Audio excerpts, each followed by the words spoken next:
warahmatullahi wabarakatuh. Saya Lutfia Israf dari 10 MIPA 11, absen 16, akan memberikan contoh bangunan bersejarah di Surabaya. Berikut contoh-contohnya.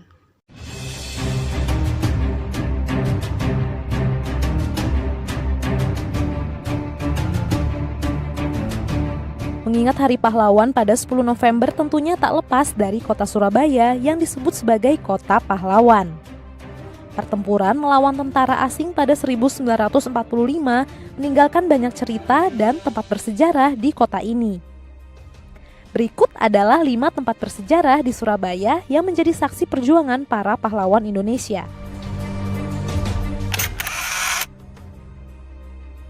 Hotel Oranye atau Hotel Yamato atau yang kini bernama Hotel Majapahit adalah tempat terjadinya peristiwa perobekan warna biru pada bendera Belanda pada 19 September 1945. Setelah insiden bendera ini, meletuslah pertempuran pertama antara Indonesia melawan tentara Inggris pada 27 Oktober 1945. Sampai sekarang, Hotel Majapahit masih eksis dan telah berkembang menjadi Hotel Bintang 5 di Surabaya.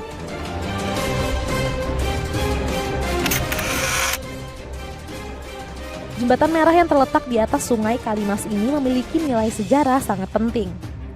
Dulunya, jembatan merah yang menghubungkan Kalimas dan gedung residensi Surabaya ini adalah tempat berdagang dari berbagai negara, antara lain Cina, Eropa, dan Arab. Jembatan ini menjadi saksi bisu perjuangan pemuda Indonesia melawan tentara Inggris yang sempat dipimpin oleh Brigjen Malabi. Di sekitar jembatan terdapat beberapa bangunan peninggalan Belanda yang saat ini masih difungsikan. Terdapat pula pusat perbelanjaan terkenal di Surabaya, yaitu Jembatan Merah Plaza.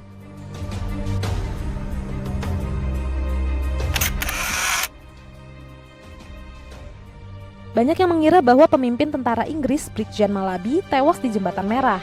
Tetapi sebenarnya peristiwa tersebut terjadi di area Gedung Internasio. Tempat inilah yang menjadi markas tentara Sekutu. Pada peristiwa 10 November 1945, para pejuang Surabaya yang bersenjatakan seadanya mengepung gedung ini. Gedung Internasio yang terletak di sudut Jalan Jayengrono ini dibangun pada 1929 oleh pemerintah Belanda. Sayangnya, gedung yang masih berdiri kokoh ini sudah tidak difungsikan lagi.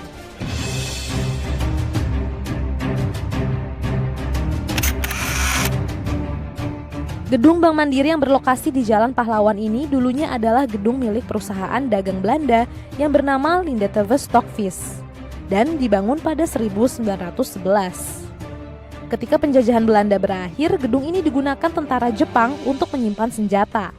Pada 1 Oktober 1945, pemuda Surabaya pun bertempur dengan tentara Jepang dan berhasil merampas senjata mereka.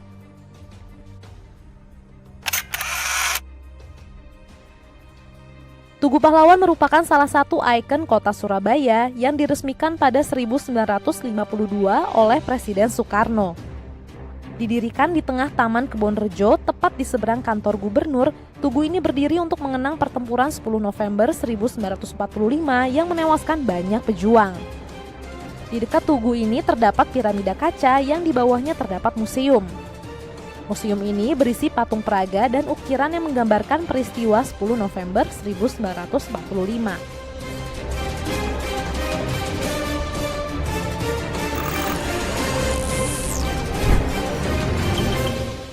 Beberapa contoh bangunan bersejarah di Surabaya. Wassalamualaikum warahmatullahi wabarakatuh.